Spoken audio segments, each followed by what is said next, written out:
Saviez-vous que 97% des gens ne deviendront jamais riches parce qu'ils ignorent ces 5 leçons brutales de Napoleon Hill? Ce que vous allez découvrir aujourd'hui peut vous sortir de la médiocrité financière et vous mettre sur la voie de ceux qui réussissent vraiment. Si vous pensez que devenir riche est une question de chance, vous devez absolument écouter ceci maintenant. Ces leçons ont été utilisées par des millionnaires et des milliardaires depuis l'époque de Henry Ford jusqu'à aujourd'hui, et le plus choquant, elles sont encore ignorées par la majorité. Alors, si vous en avez assez de lutter pour gagner de l'argent, cette vidéo pourrait bien être le tournant décisif. Maintenant que vous connaissez ces vérités, le choix vous appartient. Continuez en pilote automatique ou prendre le contrôle de votre esprit et de vos finances. Personne ne le fera à votre place. Si vous n'agissez pas aujourd'hui, vous le regretterez dans un an. Si cette vidéo vous a éveillé, aimez-la maintenant. Abonnez-vous à la chaîne et commentez « Je choisis de devenir riche ». Car ceux qui n'agissent pas aujourd'hui resteront prisonniers demain. Ici, c'est mentalité, liberté et action.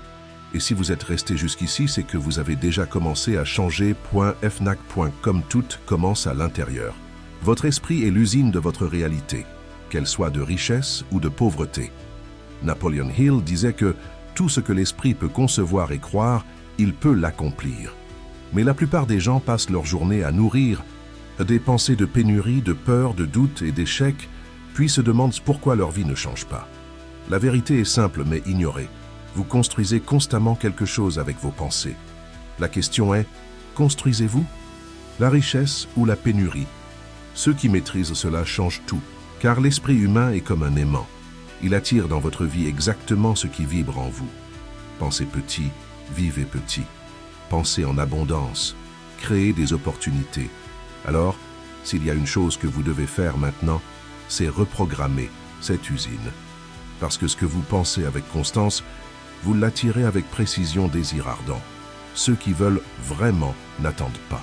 Napoleon Hill a découvert que tous les millionnaires qu'il a interviewés avaient un point commun. Un désir si fort, si profond, qu'il frôlait l'obsession. Ce n'était pas juste une envie. Ce n'était pas juste « ce serait bien d'être riche ». C'était un feu intérieur, un engagement non négociable envers ce qu'ils voulaient accomplir. Et savez-vous ce qui est encore plus fou? Des gens ordinaires, devenus riches, n'ont pas commencé avec de l'argent. Ils ont commencé avec un désir inébranlable. Pendant ce temps, la majorité reporte ses rêves, attend le bon moment, la condition parfaite, le coup de pouce magique. Mais la vie ne donne pas la richesse à ceux qui attendent.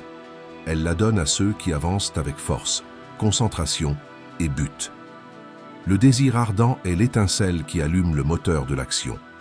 Sans lui, vous êtes spectateur.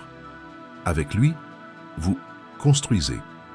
La foi n'est pas une religion. C'est un outil. Napoleon Hill était clair. La foi est la certitude absolue que ce que vous désirez est déjà réel, même si cela n'existe pas encore dans le monde physique. Nous ne parlons pas de foi au sens religieux, mais d'un état mental puissant, où vous agissez comme si vous aviez déjà réussi. Pourquoi? Parce que votre esprit ne fait pas la différence entre ce qui est réel et ce qui est intensément imaginé avec émotion. Et les riches le savent. Ils créent un film mental du succès, le ressentent comme s'il était déjà vrai, et agissent avec une confiance totale. Pendant ce temps, les pauvres doutent, hésitent, se paralysent. Ceux qui ont une foi inébranlable entrent dans le jeu pour gagner, pas pour tester. Et c'est cette foi, solide comme l'acier, qui ouvre des portes invisibles et déplace les pièces de l'univers en faveur de ceux qui y croient. Vous doutez? Vous avez déjà perdu. Vous y croyez vraiment? Vous avez déjà commencé à gagner. La décision rapide est la marque des gagnants. S'il y a une chose que Napoleon Hill a clairement établie, c'est la suivante. Les riches décident rapidement et changent d'avis lentement. Les perdants font l'inverse. Ils réfléchissent trop, doutent trop, tardent à agir et reviennent constamment sur leurs décisions. Et savez-vous ce que cela engendre? La paralysie.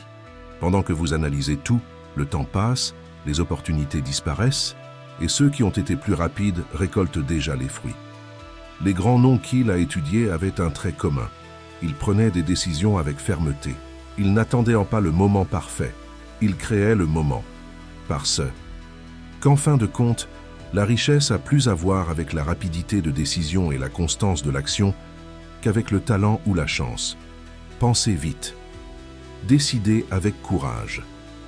Le succès n'attend pas les indécis. L'échec est un test, pas une fin. Napoleon Hill a compris quelque chose que peu de gens acceptent. L'échec est un piège mental, pas une sentence. Presque tous les millionnaires qu'il a interviewés ont connu la faillite avant de s'enrichir. La différence ? Ils ne se sont pas arrêtés. Alors que certains voient l'échec comme un mur, les riches le perçoivent comme un signal, un ajustement de trajectoire, une invitation à évoluer. Ceux qui abandonnent au premier obstacle n'ont pas encore compris le jeu, parce que l'univers teste votre détermination avant de vous accorder la récompense. Et la majorité échoue à ce test, simplement parce qu'elle s'attend à ce que tout soit facile. Mais ceux qui réussissent utilisent l'échec comme carburant. Ils sont tombés, ont appris, sont revenus plus forts. Alors, êtes-vous en train d'être testé ou éliminé? La réponse réside dans votre réaction.